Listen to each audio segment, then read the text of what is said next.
Assalamualaikum warahmatullahi wabarakatuh. Kembali lagi ke pembelajaran pada mata kuliah Antropologi Agama. Kami dari kelompok 6 yang beranggotakan Rizky Fauzan Ardiansa, lalu ada Mbak Sapira Nur Hikmah, dan juga ada Mbak Rofida Ramadhani, dan ada Mbak Salsabila Alvin.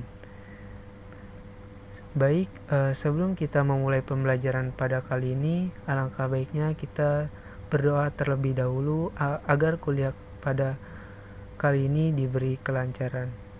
Baik, pada kesempatan kali ini kita akan membahas tentang kekerasan beragama Quintan Wixtorowicz dan contoh penerapannya.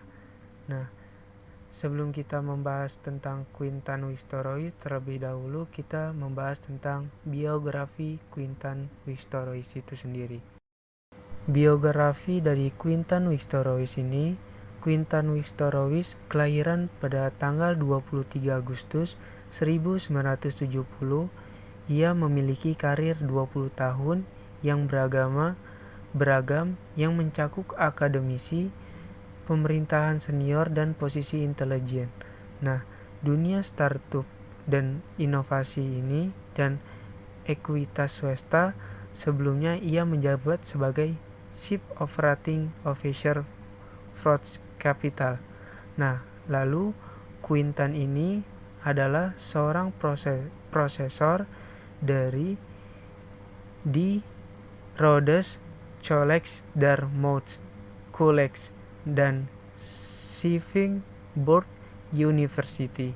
Nah, lalu ia menerbitkan 3 buku, yaitu Peer Review, buku audio pemenang penghargaan, dan 33 artikel dan bab buku.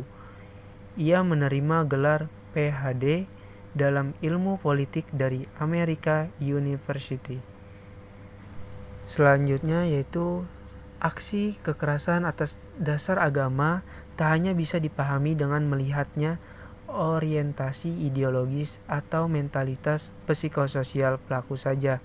Nah, dari sejumlah kasus menunjukkan bahwa gerakan yang melakukan aksi kekerasan atas nama agama juga dilandasi pilihan rasional yang muncul karena makin menyempitnya repertoar atau istilah teknisnya dalam kajian gerakan sosial itu disebut struktur kesempatan politik. Nah, bagi manuver gerakan itu, hal itu tampak antara lain dari kajian yang mengenai dari Al-Jamaah atau Al-Islamiyah atau yang disebut JI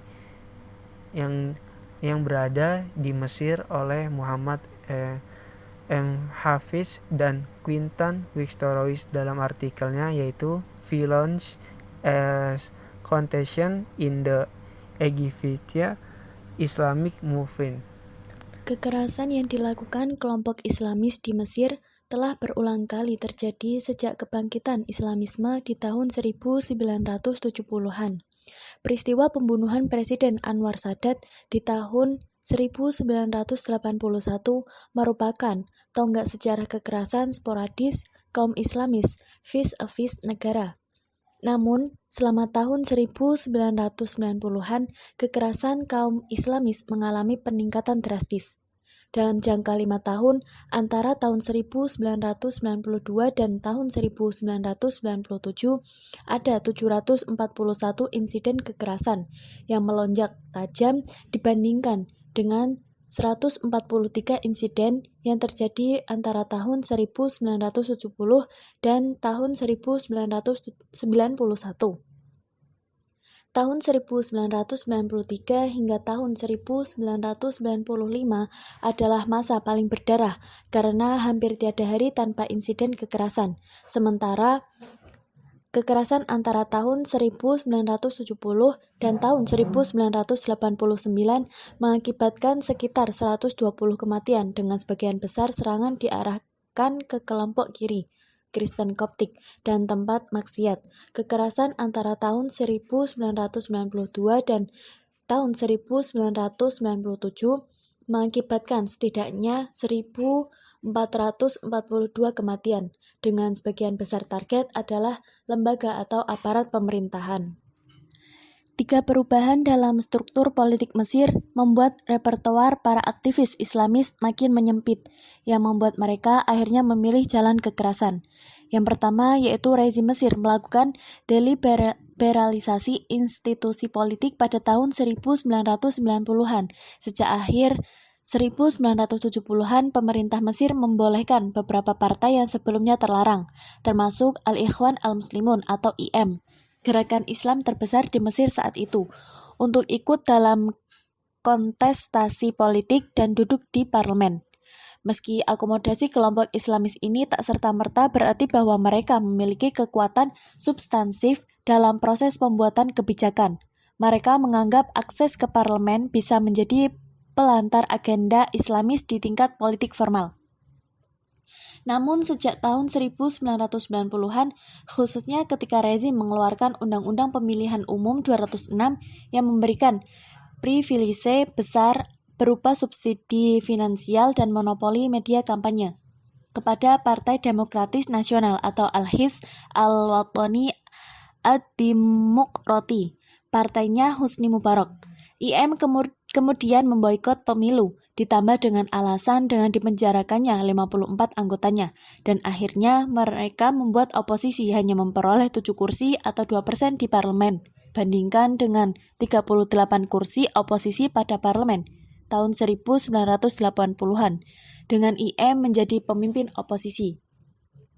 Dieksklusinya IM dari parlemen menambah legitimasi pandangan Jam'iyah Islamiyah, yang sejak semula menentang partisipasi dalam demokrasi dengan alasan bid'ah, dan memandang bahwa akomodasi rezim terhadap gerakan Islam tidak lain hanyalah untuk melunakannya dan tidak akan membawa perubahan apa-apa pada agenda Islamis. Dikeluarkannya IM dari parlemen makin menambah kepercayaan diri Jam'iyah Islamiyah dan kelompok-kelompok lain yang serupa. Kemudian yang kedua yaitu rezim Mesir pada tahun 1990-an mulai melakukan represi dengan kekerasan terhadap aktivis dan bahkan simpatisan Jam'iyah Islamiyah di kawasan Mesir Hulu. Pada tahun 1980-an, rezim melakukan represi permisif atau at-tasamuh al-qum'i terhadap Jam'iyah Islamiyah. Represi karena aktivitas JI dibatasi oleh rezim di kawasan Mesir Hulu. Tetapi mereka masih boleh menggelar acara-acara dakwah dan kegiatan sosial lain di distrik Asyut saja. JI menguasai 150 masjid, namun sejak tahun 1990 dipicu terutama oleh asasinasi rezim terhadap jubir JI, Ala Muhyiddin. JI membalas dengan membunuh Rifat Mahjub, mantan ketua parlemen. Kemudian yang ketiga yaitu pembersihan rezim terhadap aktivitas Jam'iyah Islamiyah dilakukan tanpa pandang bulu. Setelah pembunuhan Rifat Mahjub, rezim bereaksi dengan menangkap ratusan anggota JI. Pembersihan rezim terhadap anggota JI dilakukan tanpa membedakan antara anggota maupun sekedar simpatisan. Bahkan keluarga anggota JI turut disandera dan tidak akan dibebaskan sebelum anggota JI itu menyerahkan diri kepada aparat di berbagai distrik di kawasan Mesir Hulu. Pembersihan besar-besaran ini membuat JI untuk pertama kalinya membentuk kelompok paramiliter bersenjata yang terpisah kelompok dakwahnya. Keputusan membuat kelompok sayap bersenjata ini menandai perubahan besar dalam strategi JI dibanding periode sebelumnya ketika mereka menolak aktivitas bawah tanah dan gerakan militer sebagai strategi yang tidak sehat untuk membangun gerakan massa. Kajian Hafez dan Viktorowicz ini dapat memperluas perspektif dalam kajian mengenai kekerasan agama. Secara umum, kajian mengenai kekerasan agama sebelumnya cenderung menekankan aspek ideologis dari gerakan disebut Hafez dan Viktorowicz.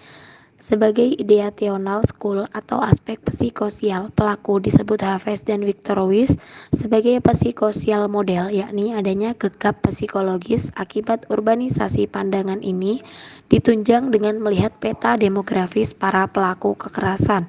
Hafiz dan Viktorovich sendiri tidak menampik pentingnya aspek ideologi dan psikososial yang memotori kekerasan atas nama agama.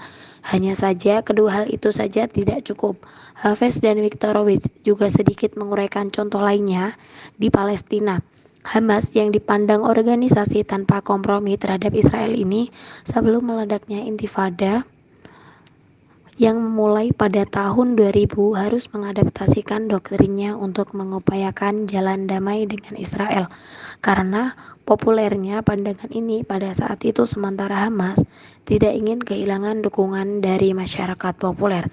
Kajian Hafiz dan Viktorovich ringkasnya menunjukkan bahwa dilihat dari segi struktur kesempatan politik, para pelaku kekerasan atas nama agama dalam tingkat tertentu adalah aktor-aktor yang melakukan kalkulasi rasional dalam pemilihan strateginya. Quintan Viktorovich menawarkan paradigma teori gerakan sosial untuk meneliti dan menganalisis gerakan fundamentalisme Islam. Salah satu teori gerakan sosial yang dapat digunakan adalah teori research mobilization, teori RMT. Dalam perspektif RMT, gerakan sosial dilihat dari sudut pandang sosiologis. Teori ini memandang bahwa memunculnya gerakan sosial tidak hanya dipengaruhi oleh ketegangan struktural yang terjadi dalam suatu entitas. Quintan Viktorovich menggunakan istilah aktivisme Islam untuk menyebut Islam politik yang dipahami sebagai mobilisasi perseteruan sebagai upaya mendukung kepentingan dan tujuan politik kelompok Islam. Aktivisme Islam dalam hal ini dipahami sebagai tindakan protes dengan menggunakan kekuatan massa dan menggunakan simbol-simbol Islam dalam wacana, aksi, dan gerakan. Adapun contoh penerapan Quintan Viktorovich yaitu 1. Cognitive opening, yaitu suatu gerakan yang tidak hanya menggunakan ikatan sosial yang sudah ada untuk perekrutan, tetapi juga mengembangkan hubungannya dan jaringan baru dari individu yang sebelumnya tidak berhubung. Yang kedua, religious seeking and from enlightenment, yaitu gerakan-gerakan ini bersifat sukarela dan akibatnya tidak dapat mengandalkan paksaan langsung untuk mengindoktrinasi calon peserta. Sebaliknya, proses persuasi diinsirkan oleh diskusi dan debat, pertukaran ide di mana anggota gerakan berusaha untuk meyakinkan para pencari bahwa ideologi gerakan memberikan solusi logis untuk masalah yang mendesak. Yang ketiga yaitu socialization and joining on frame alignment, yaitu untuk mengubah nilai-nilai individu sehingga kepentingan pribadi diidentifikasikan sesuai dengan tujuan dan keyakinan ideologi gerakan. Baik, terima kasih. Mungkin itu saja yang bisa kami sampaikan. Kurang lebihnya mohon maaf. Wassalamualaikum warahmatullahi wabarakatuh.